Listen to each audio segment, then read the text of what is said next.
மனசில் எவ்வளவு கவலை இருந்தாலும் சிரிக்க சிரிக்க அந்த கவலையினுடைய கனம் குறைந்து நாம் லேசாக மாறிடலாம். வாழ்க்கையிலேருந்து அந்த நகைச்சுவையை அருமையாக எடுத்துரைப்பார்கள். அதே நேரத்தில் சிந்தனையை முன்வைப்பார்கள். NS கிருஷ்ணன் அவரிடத்தில் ஒருத்தர் ஆட்டோகிராஃப் வாங்கிறதுக்கு வந்தார். அதில் கையெழுத்து போடுறதுக்கு முன்னாடி 2 செட்டுக்கு முன்னாடி தங்கவேலு, அப்போ அவர் நகைச்சுவையில் வளர்ந்து கொண்டு வருகிறார் நடிகர். உடனே NS கிருஷ்ணன் கேட்குறாரு, தங்கவேலு என்ன போட்டான் அப்படின்னு கேட்டார். கையெழுத்து போட்டானா? கொண்டா அப்படின்னு 2 பக்கத்தை தள்ளி முன்னாடி இருக்கிற கையெழுத்தை பார்க்குறார். தங்கவேலு என்ன எழுதியிருக்கிறாரு? சிரி சிரி, சிந்திக்காமல் சிரித்து கொண்டே இரு அப்படின்னு எழுதியிருக்கிறார். இதை பார்த்த உடனே NS கிருஷ்ணன் என்ன பண்ணார்? கூப்பிடவனே, தங்கவேல கூப்பிடு. அவர் அடுத்த செட்டில் நடிச்சுக்கிட்டு இருந்தவர் ஸ்டுடியோவில் அங்கேருந்து வந்து, அண்ணே கூப்பிட்டீங்களாமேன்னார். ஆமாம், என்ன எழுதி கையெழுத்து போட்டிருக்கிற? மனுஷன் சிரிக்கணும், ஆனால் சிந்திக்காமையே இருந்தால் நாசமாக போயிடுவான். சிரி சிரி, சிந்தித்து விட்டு சிரி அப்படின்னு அடித்து எழுதுன்னார். ஆட்டோகிராஃப் போட்டதை அடித்து எழுது அப்படின்னார். அப்போ என்ன அர்த்தம்? சிரிக்கவும் வைக்கணும், சிந்திக்கவும் வைக்கணும். மனசுக்கு மகிழ்ச்சியும் தரணும், அறிவுக்கு விருந்தும் வைக்கணும். எம்பார் அப்படின்னு ஒரு பெரியவர், அந்த பரம்பரை பல பேருக்கு தெரிஞ்சிருக்கலாம், காஞ்சிபுரத்தில் சொன்னால் புரிஞ்சுக்குவீங்க. அவர் குழந்தையா இருந்த காலத்தில் சின்ன குழந்தையா தெருவில் விளையாடிக்கிட்டு இருக்கிறார். அப்போ பல்லக்கில் ஒருத்தர் போகிறார். அவர் யாருன்னா ரொம்ப படித்தவர், நிறைய கல்வியெல்லாம் கற்றவர். அவருக்கு விருது சொல்வதுன்னு ஒரு வழக்கம். விருது சொல்லிட்டு போவாங்க. என்னன்னா, பல்கலைக்கழகம் கல்லாத கல்வி இல்லை, உலகத்தில் அறியாத விஷயம் இல்லை, மாபெரும் ராஜ பண்டிதர், இப்படிதான் சொல்லிக்கிட்டே போறது. அது விருது சொல்றது. அப்படி எல்லாம் தெரிந்தவர், எல்லாம் அறிந்தவர் அப்படின்னு விருது சொல்லிக்கிட்டே போறாங்க. இவர் சின்னவர் விளையாடிக்கிட்டே இருந்த குழந்தை என்ன பண்ணாரு? அப்படி நிமிர்ந்து பல்லக்கில் இருக்கிறவரை பார்த்து, உங்களுக்கு எல்லாம் தெரியுமா, எல்லாமே தெரியுமா அப்படின்னார். ஆமாம், நான் படிக்காத விஷயமே இல்லை. நான் வரும்போது தான் சகோதரி கூட ஒரு அந்த அகங்காரம் இருக்கக்கூடாதுங்கிறதுக்கு ஒரு கதை சொல்லிக்கிட்டு இருந்தாங்க. அந்த மாதிரி அவர் பேசுகிறார். எனக்கு தெரியாது இந்த உலகத்தில் இல்லை, எல்லாமே தெரியும் அப்படின்னு. பாருங்க, கீழேந்து மணல், அந்த மணலை அள்ளி இப்படி கையில் வச்சுட்டு கேட்டார், இதில் எவ்வளோ மண் இருக்குதுன்னார். இதில் எவ்வளோ மண் இருக்குது சொல்லு அப்படின்னார். இப்படிலாம் கேட்டா எப்படி அப்படின்னார். எல்லாம் தெரியும்னு சொன்னல, அப்போ இதில் எவ்வளோ மண் இருக்குன்னு உனக்கு தெரியணும் இல்லை, எவ்வளோ மண் இருக்குன்னு சொல்லு அப்படின்னார். அவர் பல்ல கூட்டி இறங்கிட்டு குழந்தைய பார்த்து, எனக்கு தெரியாதுப்பா, மன்னிச்சுக்க, நீ இப்படி கேட்பேன்னு நான் நினைக்கல, ஆனால் கேட்டு என்ன முட்டாளாக்கனா போறாது, உனக்கு தெரிஞ்சா நீ சொல்லணும், உனக்கு தெரியுமா சொல்லு அப்படின்னார். தெரியும்.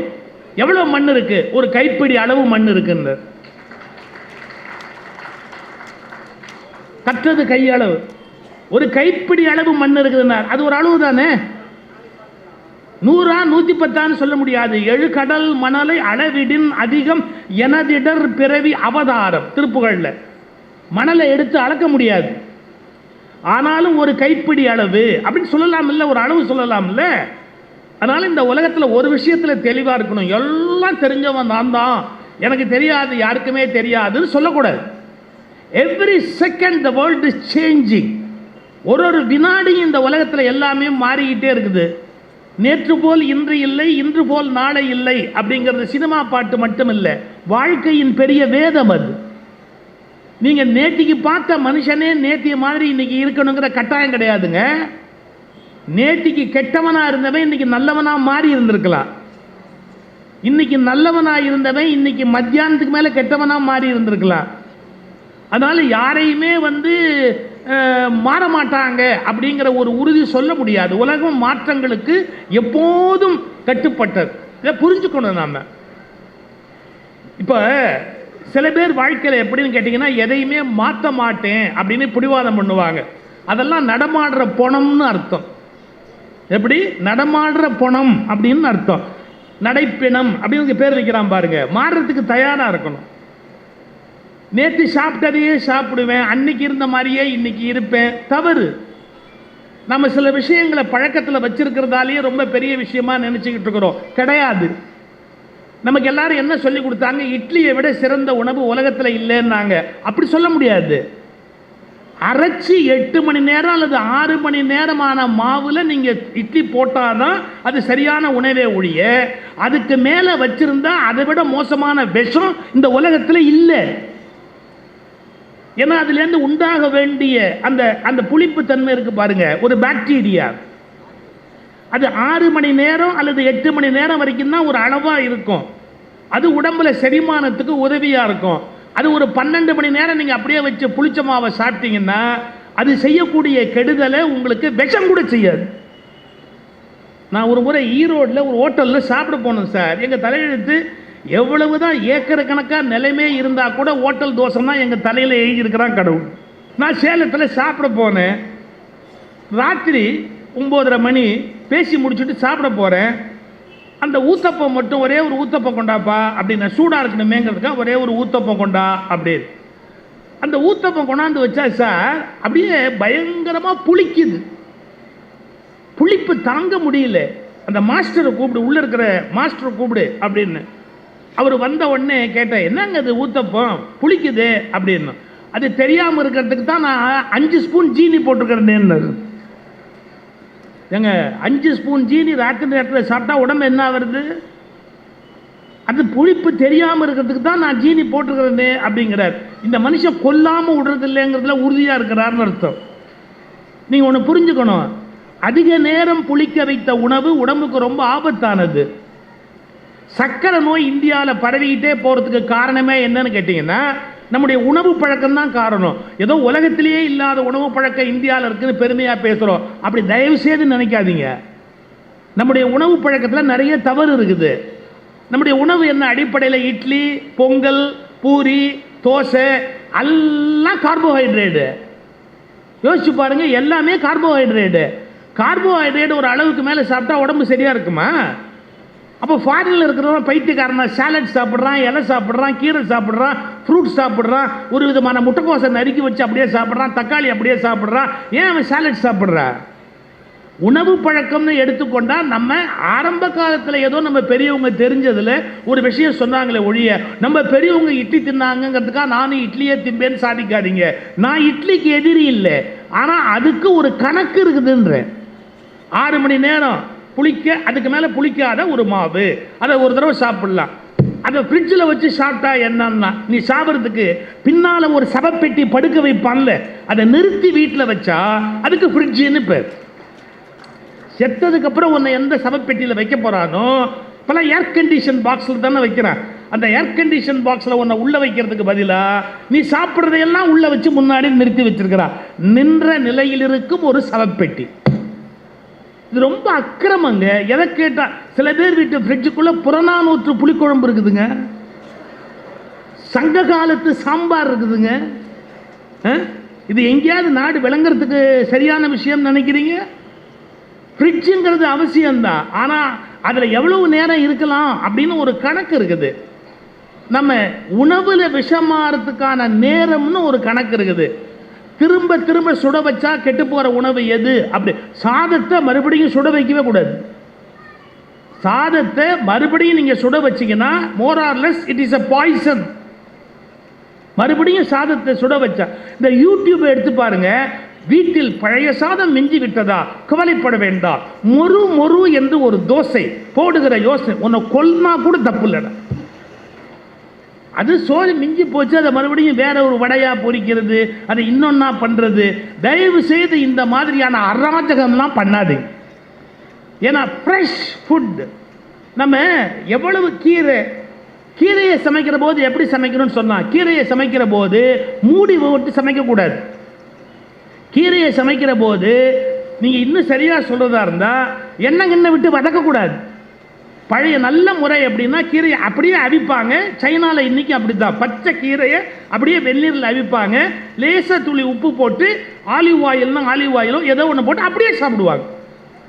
இதெல்லாம் நம்ம மற்றவனெல்லாம் மடையன்னு நினைக்கிறோம். அப்படி இல்லை. நாம் எப்படி அறிவாளியோ அதே மாதிரி தான் உலகத்தில் எல்லா பக்கத்துலையும் அறிவாளி இருக்கிறான் அப்படிங்கிறத முதல்ல ஒத்துக்கிறதுக்கு பழகுங்க. நம்மளை தவிர உலகத்தில் எவனுமே அறிவாளி இல்லைன்னு பேசியே நாசமாக போகிற நாடு இந்த நாடு. நம்மளை தவிர எவனுமே அறிவாளி இல்லை உலகத்தில், நாம் மட்டுமே அறிவாளின்னு பேசுறது. முதல்ல அந்த மூடப்பழக்கத்திலேருந்து வெளியே வாங்க. நம்மகிட்டயும் நல்ல விஷயம் இருக்கு, அடுத்தவங்ககிட்டயும் நல்ல விஷயம் இருக்கு. நம்மகிட்டயும் கெட்ட விஷயம் இருக்கு, அடுத்தவங்ககிட்டயும் கெட்ட விஷயம் இருக்கு. உங்களுக்கு இருக்கிற விவேகத்தை பயன்படுத்தி எது கெட்டதோ அதை தூக்கி வெளியேறீங்க, எது நல்லதோ அதை எடுத்துக்கொள்வதற்கு தயவு செய்து பழகுங்க. இப்போ வெவ்வேறு கோணத்தில் நான் சொல்றேன். மாற்றம் என்பதற்கு பல அர்த்தம் இருக்குதுங்க. எவல்யூஷன் ஆங்கிலத்தில் இருக்கு, அதுக்கு பேர் என்ன? பரிணாமம். நம்ம பயன்படுத்துற வார்த்தை. நம்ம குரங்குலேருந்து பிறந்து வந்தவங்க அப்படின்னு சயின்ஸ் சொல்லுது. இதை மதம் ஒத்துக்கிறது இல்லை. மதவாதிகளால் அந்த சயின்ஸை ஏற்றுக்க முடியல. ஆனால் எவல்யூஷன் தேரி நாம் விலங்குலேருந்து தான் இவால்வ் ஆகி அதுலேருந்து பரிணாம வளர்ச்சியினால இந்த இடத்த அடைஞ்சிருக்கிறோம் அப்படின்னு. ஒரு அம்மா ரொம்ப அந்த நம்பிக்கை உள்ளவங்க, அவங்கக்கிட்ட மகன் கேட்டான், அம்மா மனுஷன் நாமெல்லாம் எப்படிம்மா வந்தோம்னா கடவுள் நம்மளெல்லாம் படிச்சாடுறான்னு அவங்க ரிலீஜியஸ் ஃபெய்த்தை சொன்னாங்க. அப்பா கிட்ட போய் கேட்டால் உடனே அப்பா சொன்னார், இல்லைடா நம்ம குரங்குலேருந்து இவால்வ் ஆகி எவல்யூஷன் படி நம்ம மேலே வந்தோம் அப்படின்னு. உடனே மறுபடியும் அம்மாட்ட போய் கேட்டான், ஏம்மா நீ என்னம்மா நீ சொல்கிறது வேறு மாதிரி இருக்குது, அப்பா சொல்கிறது வேறு மாதிரி இருக்குது, நீ என்னமோ நம்மளெல்லாம் கடவுள் அப்படியே படைச்சாருங்கிற, அப்பா குரங்குலேருந்து மேலே வந்தோன்னு சொல்கிறாரு, நம்மெல்லாம் எப்படி வந்தோன்னு. அந்த அம்மா உடனே பதில் சொன்னாங்க, நான் எங்கள் உறவுக்காரங்களை பற்றி சொன்னேன், உங்கள் அப்பா அவங்க உறவுக்காரங்களை பற்றி சொல்லியிருக்கலாம், அதுக்கு மேலே எனக்கு தெரியாதுடா அப்படின்ட்டாங்க. சார் இது ரசிக்கலாம் ஜோக்கா, ஆனால் உண்மை என்னங்கிறத தேடணும். எவல்யூஷன்ங்கிறது இல்லாமல் இல்லைங்கிறது நீங்கள் ஜீன், அதாவது மரபணு அப்படிங்கிறத பற்றி எடுத்து படித்தாதான் நீங்கள் அதை புரிஞ்சுக்க முடியும். நான் அடிக்கடி மேடை தோறும் ஒரு புக்கை ரெக்கமெண்ட் பண்ணுறது உண்டு. கோயம்புத்தூர் பேராசிரியர் மணி மனித ஜினோம் அப்படின்னு ஒரு புக்கை எழுதியிருக்கிறார். அந்த புத்தகத்தை நீங்கள் படித்து பார்த்தா தான் அந்த மரபணுக்களுடைய அடுக்கு இருக்குது இல்லையா, அதுக்கு லாகிரிதம்னு பேர். அதில் ஒரு கணக்கு இருக்குது. இப்போ நம்ம செங்கல் வச்சு கட்டும்போது இப்படி ஒரு செங்கல் மேலே இதுக்கு படுக்க கல் வைப்போம் ஜாயிண்ட்டுக்கு. அது மாதிரி நம்முடைய மரபணுக்கள் நம்மளுக்கு கட்டுது, உள்ளுக்குள்ளே ஒரு கணக்கு வச்சு கட்டுது. அதுக்கு லாகிரிதம்னு பேர், அடுக்குன்னு பேர். அந்த அடுக்கில் கொஞ்சம் மாறுனா நம்ம வேற உயிராக மாறிடுவோம். துளியோண்டு மாறிட்டா இன்னும் கொஞ்சம் வேற உயிராக மாறிடுவோம். இப்போ நம்ம ஜெராக்ஸ் எடுக்கிறோம் இல்லையா, உன்னை கொண்டு போய் ஃபோட்டோ காப்பி எடுக்கிறோம் இல்லையா, அப்படி ஃபோட்டோ காப்பி எடுக்கிற போது மரபணு அம்மா வயிற்றில் அப்படியே மறுபடியும் ஃபோட்டோ காப்பி எடுக்கும். அதில் ஒரு நூல் தப்பி போயிடும். தப்பி போச்சுன்னா அதுக்கு நிறம் மாறிடும், தோல் மாறிடும், முடி மாறிடும், மூக்கு மாறிடும், ஏதோ ஒன்று மாறிடும். இது ரொம்ப ஆச்சரியமான விஷயம் படைப்பில். அப்போ மனிதன் மரபணுக்களினுடைய வழியாக அவருடைய எவல்யூஷன் நடந்துக்கிட்டே இருக்கு. ஒரு சின்ன உதாரணம் சொல்கிற பாருங்க. நீங்கள் பார்க்குற பல பறவைகள் இப்படி ரெக்கையோடு இருக்குது இல்லை, ரெக்கையோடு பறக்கிற மாதிரி இருக்கு இல்லையா பறவைன்னு சொன்னால். ஆனால் உலகு தொடங்கிய நாள் அந்த ஒரு 40 உலகு தொடங்கிய இல்லை, அது மில்லியன் ஆண்டுக்கு மேலே ஆகிப்போச்சு. பல ஆயிரம் ஆண்டுகளுக்கு முன்பு, ஒரு 25,000 45,000 அந்த மாதிரி ஆண்டுகளுக்கு முன்பு பறவைகள் சில இருந்திருக்குது. ஆனால் அந்த பறவைகளுக்கு என்ன ஆச்சரியம்னா பறக்க தெரியாது. எப்படிங்க? பறவை இருந்திருக்குது, ஆனால் அதுக்கு பறக்க தெரியாது. அதுக்கு இதை அசைக்கணும் அப்படிங்கிறது தெரியாது, இதை அசைச்சு நம்ம மேலே காற்றுல போகலாம் அப்படிங்கிறது தெரியாது. கொஞ்சம் கொஞ்சமாக முயற்சி பண்ணி இந்த பிளவு இதுக்கு அதிகமாகி, அந்த பிளவு அதிகமானதுக்கு அப்புறமா தான் அந்த பறவைகள் பறப்பதற்கு உரிய ரகசியத்தை கற்றுக்கொண்டு பறக்க ஆரம்பித்தன. இதே மாதிரி இது பாருங்க, மீன் மற்றைய விலங்குகளுடைய அந்த அந்த அமைப்பை பார்த்தீங்கன்னா இந்த அஞ்சு ஒட்டி இருக்கும், அப்படியே அந்த காலோட அமைப்பு கையோட அமைப்பு ஒட்டி இருக்கும். ஆனால் மனிதனுக்கும் ஆரம்பத்தில் அப்படி தான் இருந்தது. ஆரம்பத்தில் நீருக்குள் வாழ்ந்த விலங்கு, அப்புறமா தான் இந்த கேப் ஒன்றொன்னா உண்டாகி பிரிக்கக்கூடிய 10 விரலாக நமக்கு அது அமைந்தது. இதையெல்லாம் சயின்ஸு நீங்கள் முழுமையாக எடுத்து படித்தாதான் ஒரு 500 வருஷத்தில் 1000 வருஷத்தில் ஒரு மாற்றம்னு எவல்யூஷன் அது அப்படியே மேலே போய்கொண்டே இருக்கு. இந்த எவல்யூஷனுக்கு மாற்றம்னு பேர், பரிணாம வளர்ச்சி அப்படின்னு பேர். நல்ல கவனிங்க, வளர்ச்சியும் மாற்றம்தான், சுனாமியும் மாற்றம்தான். ஒரே நாள் அடிச்சது அத்தனையும் தூக்கி அண்ணாண்ட தூக்கி வெளியே போடுது, அழிச்சிருச்சு, அதுவும் மாற்றம் தானே. என்னுடைய நண்பர்களில் சில பேர் கன்னியாகுமரி கடற்கரையில் கிராமம், அவங்களுக்கு முதல் தடவை சுனாமி வந்துட்டு போய் திரும்பி ஒரு தடவை வந்தது. அது கூட பாருங்கள், கன்ஃபார்ம் பண்ணிக்கிட்டு யார் யாரெல்லாம் போட்டு தள்ளணும்னு முடிவு பண்ணி முதல்ல ஒரு தடவை பார்த்துட்டு அப்புறமா ஒரு தடவை வந்தது, செகண்ட் டைம். இது ஃபஸ்ட்டு டைம் கடல்லேருந்து ஒரு அலை வந்துட்டு திரும்பி போன போது அது சும்மா வரலீங்க, ஏகப்பட்ட நண்டு மீன் எல்லாம் கடல்லேருந்து அள்ளி கொண்டாந்து கரையில் அப்படியே ஆயிரக்கணக்காக கொட்டிடுச்சுங்க. எங்கள் கன்னியாகுமரி பக்கத்தில் இருக்கிற கிராமங்களில் கடற்கரையில் கொட்டிடுச்சுங்க. நம்பால் விடுவானா?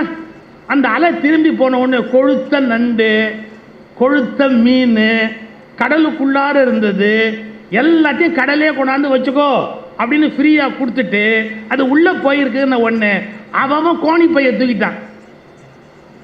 கோணிப்பையை தூக்கிக்கிட்டு ஸ்கூட்டரு என்னென்ன பாசிபிளோ எல்லாத்தையும் எடுத்துக்கிட்டு கடற்கரையில் போய் நண்டை அள்ளி போட்டு மீனை அள்ளி போட்டு இன்னைக்கு ஜமாச்சுடலான்னு நினச்சி பிடிச்சான் பாருங்க. அவன் பிடிச்சிக்கிட்டே இருக்கும்போது ரெண்டாவது ஆளை வந்து இவன்களையும் சேர்த்து உள்ளே கொண்டு போயிடுச்சு.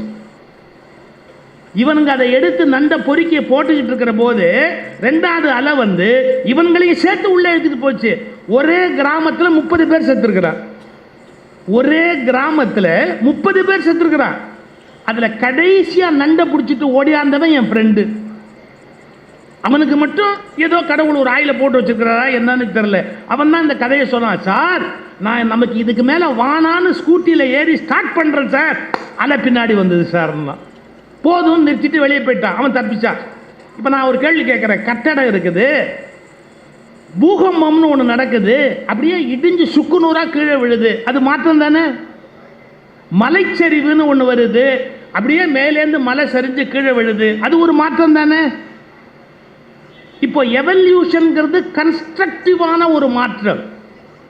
ஆனால் பூகம்பம் என்பது டிஸ்ட்ரக்டிவான ஒரு மாற்றம். அதாவது வளர்ச்சியை நோக்கிய மாற்றம், அழிவை நோக்கிய மாற்றம், ரெண்டுமே மாற்றத்தில் பாசிபிள். ஒரு 30 வயசு 40 வயசில் நமக்கு ஒரு பர்சனாலிட்டி வரும் பாருங்க. 40 வயசுலேருந்து 50 வயசு நம்ம வருமானத்தில் நம்ம கார் வாங்கி நம்ம வருமானத்தில் நாம் சௌக்கியமாக அப்படி மேலே போகிற ஒரு ஸ்டேஜ் வரும் பாருங்க. அப்போ எப்படி இருந்தாலும் ஒரு பர்சனாலிட்டி வரும். இப்போ பாருங்க, எலிவேஷன், அதை நோக்கி மெதுவாக அப்படியே போவோம். அது கண்டினியூ ஆகும்னு நினைக்கிறீங்க? ஒரு 50 55 60 கிராஃபு அவ்வளோதான், அதோடு சரி. அதுக்கப்புறம் எப்படின்னா இறங்கு முகமாக போகும். விதவிதமான வியாதி வரும், விதவிதமான சங்கடங்கள் ஏற்படும் வாழ்க்கையில். அப்போ அது ஒன்றுமே இல்லாமல் போயிடும். அப்போ மாற்றம் என்பதே மாறாதது. அது வளர்ச்சியை நோக்கிய மாற்றமாகவும் இருக்கலாம், அல்லது வீழ்ச்சியை நோக்கிய மாற்றமாகவும் இருக்கலாம். நாம் வளர்ச்சி வீழ்ச்சி என்று சொல்லுவதை விட உண்மையிலேயே மாற்றம் என்பது, நல்ல கவனிக்கணும், உண்மையிலேயே மாற்றம் என்பது வளர்ச்சியும் அல்ல வீழ்ச்சியும் அல்ல, சுழற்சி மட்டுமே என்பதை புரிந்து கொள்வதுதான் ஞானத்தின் அடையாளம். வளர்ச்சி என்பதும் அல்ல வீழ்ச்சி என்பதும் அல்ல, வெறும் சுழற்சி என்பதுதான் மாற்றத்துக்கான காரணம். இது எப்படி புரிஞ்சுக்கிறது? உங்களுக்கு திடீர்னு மழை பெய்யுது, திடீர்னு வெயில் அடிக்குது, திடீர்னு காற்றடிக்குது, இவ்வளவு எதனால் நடக்குது? இந்த பூமி சுற்றுது. இந்த பூமி சுற்றுற போது சூரியனை சுற்றுது. அந்த சூரியனுடைய வெப்பம் நம்ம பூமியில் படுது. இந்த சுழற்சி காரணமாக தான் அது கிட்டக்க போனால் வெயில் ஆகுது, தள்ளி வந்துட்டா மழையாகுது, எல்லாமே நடக்குது. இப்போ மழைன்னு ஒன்று நடந்தது, வெயில்னு ஒன்று அடிச்சதுன்னு நம்ம பிரித்து பேசலாம். எல்லாமே சுழற்சியினால் நடந்தது. ஸோ எல்லாம் சுழற்சி தான். நாங்கள் பட்டிமண்டபங்களில் பேசும்போது ஒரு சின்ன வேடிக்கையான கதை சொல்வோம். ஒரு கல்லறையிலேருந்து ஒரு சின்ன புழு இப்படி மெதுவாக ஒரு புழு அப்போ தான் வெளியே வருது. நம்ம இந்த பூமிக்கு வரலான்னு இப்படி ஒரு புழு வெளியே வருது. புழு வெளியே வந்ததுன்னு சொன்னால் அங்கே இருக்கிற ஒரு தவளை சும்மா இருக்குமா சார்? அது புழு பூச்சியை தின்னு உயிர் வாழ்கிறது. அந்த புழுவை பார்த்த உடனே நமக்கு பிரேக்ஃபாஸ்ட் ரெடியாக இருக்குது, காம்ப்ளிமெண்ட்ரி பிரேக்ஃபாஸ்ட் ரெடியாக இருக்குது அப்படின்னு அதை நாக்கை நீட்டி அதை அப்படியே பிடிச்சிச்சு. இது தவளை. இப்போ நான் ஒரே ஒரு கேள்வி கேட்குறேன். புழு செத்துருச்சுன்னு சொல்லுவீங்களா, புழு தவளையாக வாழுகிறதுன்னு சொல்வீங்களா? தவளைக்கு ஸ்டாமினா யார் கொடுத்தா? தவளை வாழ்வதற்கான ஸ்ட்ரென்த்தை யார் கொடுத்தா? தவளை இயங்குவதற்கான பலத்தை யார் கொடுத்தா? புழு. அந்த புரோட்டீன், அதுக்குள்ளே இருந்த புரோட்டீன் கன்வெர்ட் ஆகி இதுக்குள்ளே போச்சு, தவளையோட புரோட்டீனாக மாறிச்சு. தவளையால் இன்னும் கொஞ்சம் வேகமாக தட்ட முடிஞ்சுது. நல்ல கவனிங்க, புழு சாகலை, அதனுடைய புரோட்டீன் இப்போ தவளையோட புரோட்டீனாக மாறி தவளையாக கண்டினியூ ஆகுது. வேதாத்ரி மகரிஷி கிட்ட ஒருத்தன் போனால், இந்த சித்தர்கள் நிறைய பேர் அதை இப்படி வரவழைக்கிறான், இப்படி கொண்டு போகிறான், இது மாதிரி சித்து எல்லாம் பண்ணுவாங்களே, நீங்கள் ஏதாவது சித்து பண்ணுவீங்களா அப்படின்னு கேட்டான். பண்ணுவேனே, பண்ணுவனே அப்படின்னார். என்ன ஒரு சித்து பண்ணி காட்டுங்க. அவன் தான் ஆப்பிள் வாங்கிட்டு போயிருந்தான். அந்த ஆப்பிள் எதிர்த்தாப்பில் வச்சுருந்தான். அந்த ஆப்பிள் அப்படி எடுத்தார், கத்தியால் அந்த தோலெல்லாம் அப்படி சீவினார். நல்லா எடுத்துகிட்டு மெதுவாக கடித்து சாப்பிட்டார். அவன் கேட்டால், என்னங்க நான் சித்து பண்ணுங்கன்னு சொன்னால் நீங்கள் பாட்டுக்கு ஆப்பிளை எல்லாம் பஸ்பம் பண்ணிக்கிட்டு உட்காந்துருக்கிறீங்கன்னா. இது 2 மினிட்ஸ் ஆகட்டும்னார். சாப்பிட்ட ஒன்று சொன்னார், இது நேரம் வரை ஆப்பிளாக இருந்தது, இப்போது வேதாத்ரி மகரிஷியாக மாறிவிட்டது, இதை விட பெரிய சித்து உலகத்தில் என்ன இருக்க முடியும்னு கேட்டார். இப்போ ஆப்பிள் எங்கே போச்சு? வேதாத்ரி மகரிஷிக்குள்ளே போய் பேச வைக்கிறது, பலம் எல்லாம் கொடுக்குது. அது கன்வெர்ட் ஆகிருக்குது, அவ்வளோதானே. அது ஒன்றும் சாகலை. அது எனக்குள்ளே போய் மகரிஷியாக மாறிடுச்சு. பற்றியா, இதான் சித்துன்னார். நாம் அந்த ஆங்கிளில் யோசிச்சோம்னா, ஒரு புழுங்கிறது நீங்கள் நினைக்கிறீங்க அது ஒரு புரோட்டீன். அந்த புரோட்டீனை தவளை திங்குது, ரைட்டு. தவளை சும்மா இல்லாமல் பாடுது. பாடலாமா? அது தன்னுடைய ஆனந்த குரல் எடுத்து அது பாட ஆரம்பிச்சது. எங்கேயோ இருந்த ஒரு பாம்புக்கு கேட்டுச்சு பாருங்க, டபக்குன்னு வந்து அந்த பாம்பு முழுங்கிருச்சு. இது நேரம் வரை தவளையா இருந்தது, இப்போது ஒரு பாம்பாக வாழத் தொடங்கியது. பாம்பு சும்மா இருந்திருக்கலாம், அது லேசா அப்படி இப்படி போறதோடு நின்றுருக்கலாம். திடீர்னு பாம்பு படம் எடுத்தது. எவனுமே படம் எடுக்கக்கூடாது. படம் எடுக்கிறது, மற்றவன் படம் எடுக்கிறதுக்கு பாம்பு படம் எடுக்கிறதுக்கு ஒரு வித்தியாசம் உண்டு. பாம்பு சொந்த செலவில் படம் எடுக்கும். இவனுங்க அடுத்தவன் செலவிலேயே படம் எடுப்பானுங்களே ஒழிய அவன் செலவில் படம் எடுக்க மாட்டான். ஆனால் பாம்பு சொந்த செலவில் படம் எடுத்தது.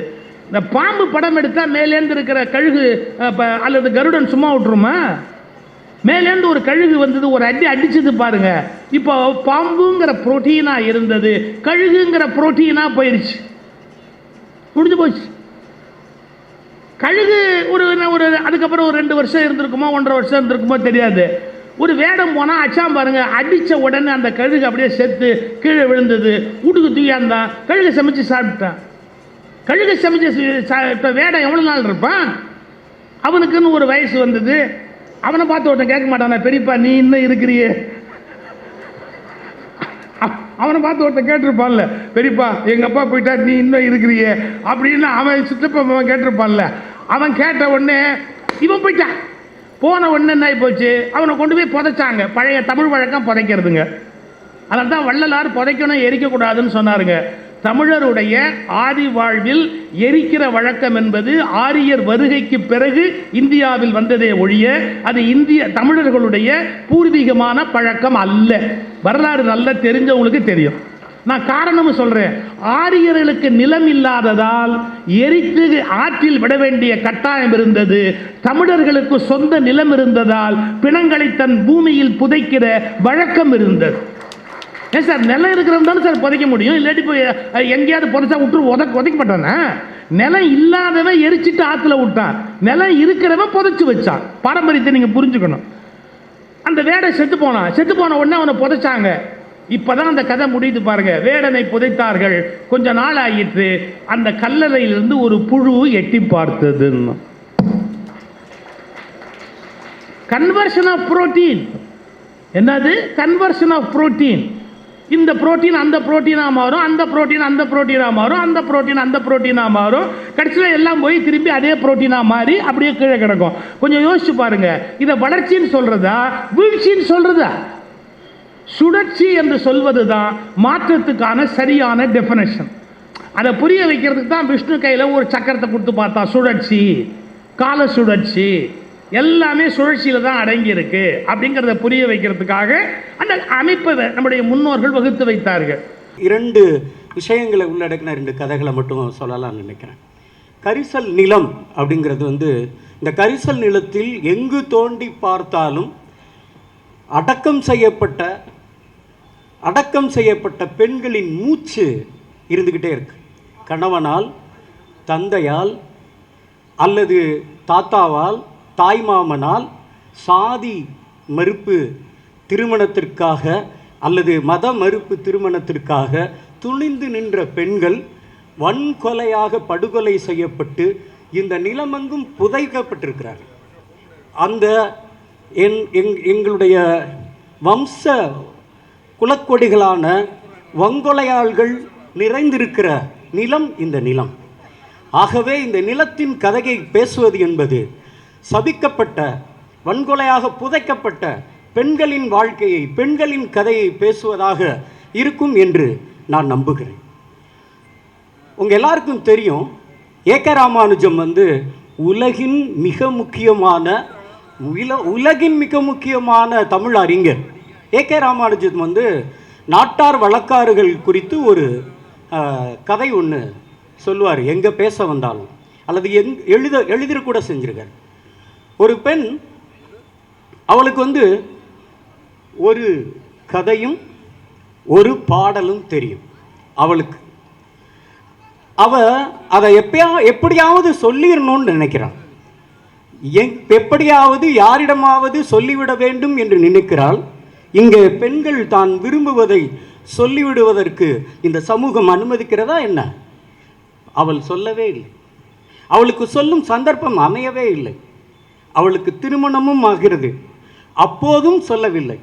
அவளுக்கு மட்டுமே தெரிந்த, இந்த உலகத்தில் வேறு யாருக்குமே தெரியாத அந்த கதையையும் பாடலையும் அவள் மனதிற்குள் பத்திரப்படுத்தி வைத்திருக்கிறாள்.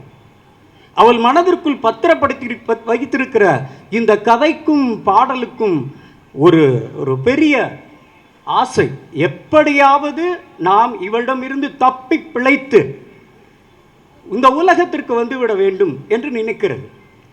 கணவனுக்கும் தெரியாது அந்த கதையும் பாடலும். படுத்திருக்கிறாள். ஒரு நாள் பொறுக்க முடியாத அந்த கதையும் பொறுக்க முடியாத அந்த பாடலும் அவளிடமிருந்து தப்பி வெளியேறி எங்கு சேர்கிறது என்றால், ஒரு கதை சட்டையாக மாறுகிறது, பாடல் செருப்பாக மாறுகிறது. பாடலும் கதையும் பயணப்பட்டு வெளியேறி வருகிறது. வாசலுக்கு வருகிற போது அவளுடைய கணவன் விடுகிறான். வாசலுக்கு வருகிற போது அவளுடைய கணவன் விடுகிறான். அவன் சந்தேகம் கொள்கிறான், யார் இந்த வந்தது வீட்டுக்கு அப்படின்னு கேட்கலாம். இவளுக்கு தெரியல, யார் இல்லை என்றார். இந்த சட்டை செருப்பு யாருது அப்படின்னு கேட்குறான். கோவப்படுறான், சண்டை போடுறான், ஆத்திரப்படுறான், எரிச்சல் அடைகிறான். வேகமாக போய் அந்த ஊர் கோவிலில் போய் உட்காந்துடுறான். இரவு கோவிலில் தூங்கிக்கிட்டு இருக்கான். வரிசையாக விளக்குகள் வருகிறது. வரிசையாக விளக்கு, ஒவ்வொரு வீட்டில் இருந்தும் ஒரு விளக்கு வருது. வரிசையாக வருகிற விளக்குகள் ஒவ்வொன்றும் உட்காருகிறது.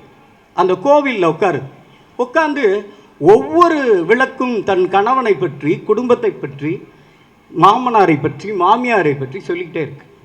அப்போ சொல்லுது, இவ வீட்டில் இருந்தும் ஒரு விளக்கு வருது. இந்த சட்டையும் செருப்பும் பாட்டு கதைன்னு புருஷனுக்கு தெரியல, பாரு அவன் இங்கே கோவிச்சுக்கிட்டு இருக்கான்னு சொல்லுது. வேகமாக வந்தான் வீட்டுக்கு. உசுப்பி, உனக்கு ஒரு பாட்டும் கதையும் தெரியுமாமே அப்படின்னு கேட்டான். அப்படியா அப்படின்னா, அப்படியாண்ணா, ஒரு பாட்டும் கதையும் தனக்கு தெரியும் என்றே அவள் மறந்து போயிருந்தாள். பெண்கள் தனித்து பேசுவதற்கு இந்த உலகம் பல்வேறு விதமான ஏற்பாடுகளை செஞ்சிருக்கு. இந்த உலகத்தில் நீண்டனும் உங்கள் எல்லாருக்கும் தெரியும், இந்த செவ்வாய்க்கிழமை சாமி கும்பிடுறதுன்னு ஒன்று இருக்கா? வெள்ளை கொலக்கட்டை வைப்பாங்களா? தேங்காய் சீல் வைப்பாங்களா? ஆம்பளை பையங்க அதை பார்க்கக்கூடாதுன்னு சொல்லுவாங்களா? நான்லாம் எங்கள் வீட்டில் பார்த்துருக்கேன், எடுத்து தின்றுருக்கேன். எங்கள் அம்மா தான் பூசாரி. அந்த கோவிலுக்கு எல்லா வீட்டு கொலக்கட்டையும் எங்கள் வீட்டுக்கு வரும். ஒவ்வொரு கொலக்கட்டையும் என்ன டேஸ்ட்டில் இருக்குன்னு அவங்களுக்கு தெரியாமல் எடுத்து சாப்பிட்ருங்க. இந்த செவ்வாய்க்கிழமை சாமி கும்பிடுவது என்பது எதற்காக என்றால், பெண்கள் தன்னுடைய மனதில் இருக்கக்கூடிய எல்லா விஷயங்களையும் பகிர்ந்து கொள்வதற்காக. இந்த உலகத்தில் பெண்கள் கதைகளை பகிர்ந்து கொள்ள துவங்கிவிட்டால், இந்த கதை நிலத்திலிருந்து இதுவரை சொல்லப்படாமல் இருக்கிற எல்லா கதைகளும் வெளியே வரும்.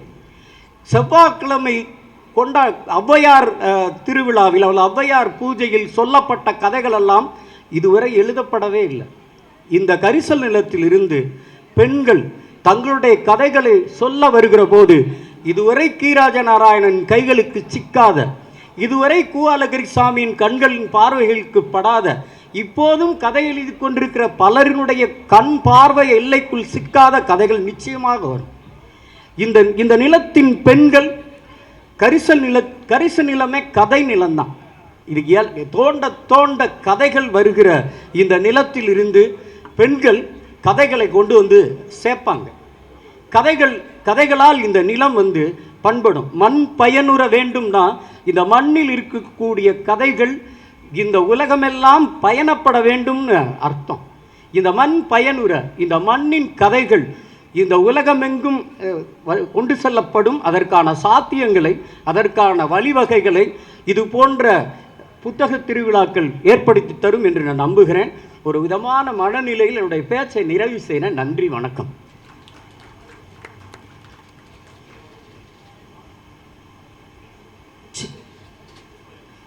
நன்றி ஐயா. தொடர்ந்து தமிழ்நாடு முற்போக்கு எழுத்தாளர்கள் கலைஞர்கள் சங்கத்தின் மாவட்ட செயலாளர், மாநில துணை பொதுச் செயலாளர் கவிஞர் லட்சுமிகாந்தன் அவர்களை நவீன இலக்கியத்தில் மரபு என்ற தலைப்பில் பேச அழைக்கிறோம். நண்பர்களே, இங்கே ஒரு வெள்ளம் வடிந்ததைப் போல வடிந்து போயிருக்கிறது. வடிந்த இந்த வெள்ளத்தினூடே இருக்கிற உங்களிடம் பேசுவதற்கு எனக்கொன்றும் தயக்கம் இல்லை. ஆனால் நேரத்தை அதிகம் எடுத்துக்கொள்ளக்கூடாது என்று கேட்டதினால் நாம் பேச வேண்டிய தலைப்புக்குள் வந்துவிடலாம். ஒரு நல்ல புத்தக திருவிழாவை 3வது ஆண்டாக சிறப்பாக நடத்தி கொண்டிருக்கிற மாவட்ட நிர்வாகம், குறிப்பாக மாவட்ட ஆட்சியர், அவருக்கு துணை நிற்கிற நம்முடைய துணை ஆட்சியர் அனிதா அவர்கள் மற்றும் அரசு அதிகாரிகள், ஆசிரியர்கள், முன்களப் பணியாளர்கள் அனைவருக்கும், குறிப்பாக இந்த நிகழ்வை ஒருங்கிணைக்கிற வனத்துறையைச் சேர்ந்த தீயணைப்புத்துறை, வனத்துறையைச் சேர்ந்த நண்பர்களுக்கும் என்னுடைய அன்பு வணக்கம். நவீன இலக்கியத்தில் மரபு என்கிற தலைப்பில் இங்கே பேச வேண்டியிருக்கிறது. ஒரு பெரும் விஸ்தாரமான ஒரு தலைப்பில் நின்று ஒரு 5 to 7 நிமிடத்திற்குள் பேச வேண்டும் என்பது சாத்தியமில்லை. ஆனால் இன்றைக்கு இந்த நிகழ்விற்கு ஒரு தலைப்பு வைக்கப்பட்டிருக்கிறது. இந்த புத்தக திருவிழா சூழல் சார்ந்த ஒரு தலைப்பு வைக்கப்பட்டிருக்கிறது. மரபும் என்கிற இந்த தலைப்பு. நவீனம் என்பது நேற்று சொன்னதிலிருந்து புதிதாக ஒன்றை சொல்வது, புதிய நோக்கில் சொல்வது, சமகாலத்தை சொல்வது என்று எடுத்துக்கொள்ளலாம். அப்படி என்றால் இன்றைக்கு இங்கே இந்த மரபும் என்கிற இந்த தொன்மை ஏன் நவீனமாக பார்க்கப்படுகிறது என்பதை நாம் சொல்லலாம். நண்பர்களே, மரங்களை காக்கும் உங்கள் போராட்டத்தில் வெட்ட வருகிற மனிதர்களை தடுக்காமல் மாறாக நீங்கள் மரங்களை கட்டி தழுவிக் கொள்கிறீர்களே ஏன் என்று சுந்தர்லால் பகுகுணா என்கிற சிப்கோ இயக்கத்தின் தலைவரிடம் ஒரு கேள்வி பத்திரிகையாளர்கள் கேட்கிறார்கள்.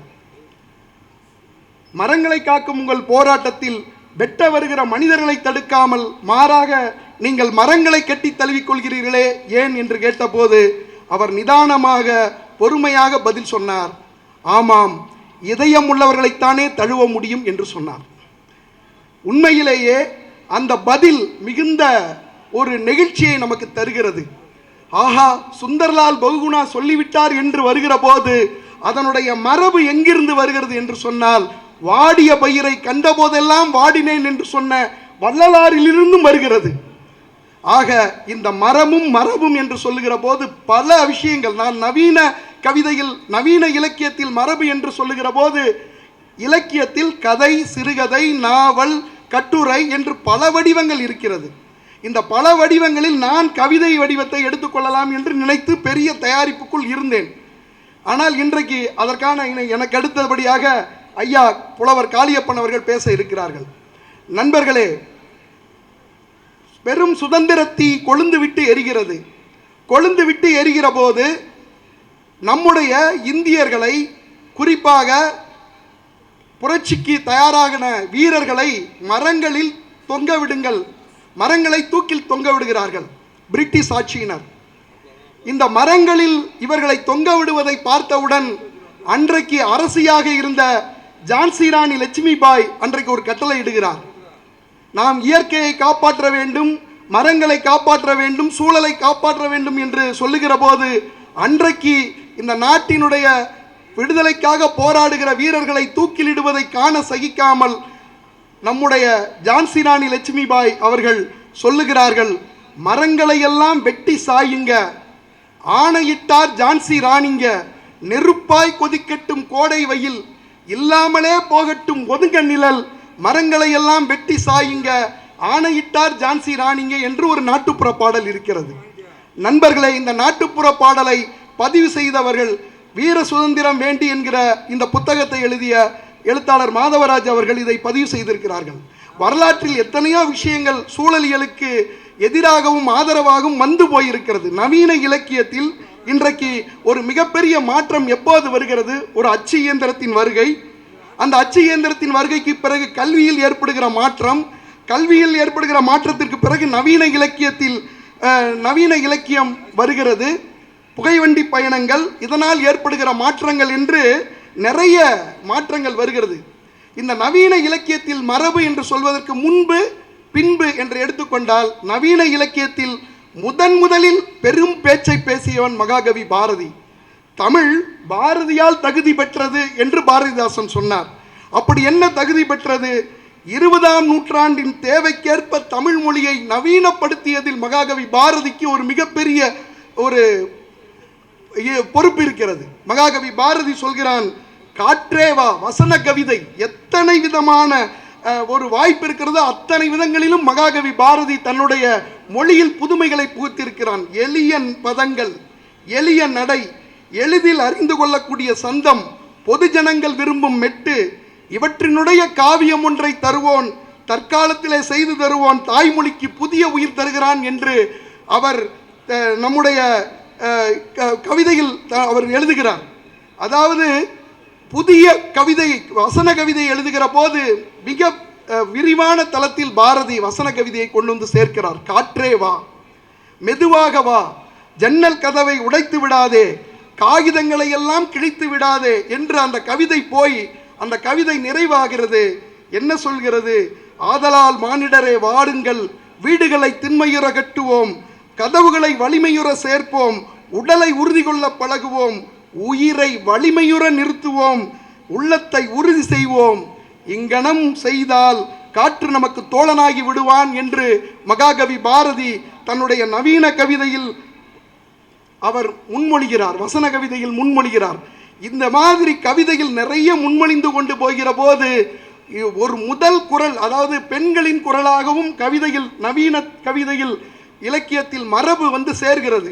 நண்பர்களே, இன்றைக்கு பெண் கவிஞர்களை பற்றி நிறைய சொல்லலாம். அதில் குறிப்பாக வெண்ணிலா என்கிற கவிஞர் நாளைக்கு மறுநாள் இங்கே வருகிறார்கள். இன்றைக்கு கூட தமிழ்நாடு முற்போக்கு எழுத்தாளர் கலைஞர் சங்கத்தினுடைய பெண் படைப்பாளுமை விருதை பெற்றிருக்கிறார்கள். எழுத்தாளர் மேலாண்மை பொன்னிச்சாமியின் நினைவாக தரப்படுகிற ஒரு படைப்பாளுமை விருதை பெற்றிருக்கிற திரு வெண்ணிலா அவர்கள் வருகிறார்கள் இங்கே. அவர்கள் எழுதியிருக்கிறார்கள், கை நிறைய மௌனத்தை அள்ளி இரவின் முகத்தில் வீசினேன், இருளை ஒரு கோப்பை தேநீராக்கி, இருளை ஒரு கோப்பை தேநீராக்கி பருகச் சொல்லி தந்தது இரவு என்று ஒரு வரியில் எழுதியிருக்கிறார். இதோடு குழந்தைகள் குறித்த பார்வை வந்து மிக நுட்பமான பார்வை அவரது பார்வை.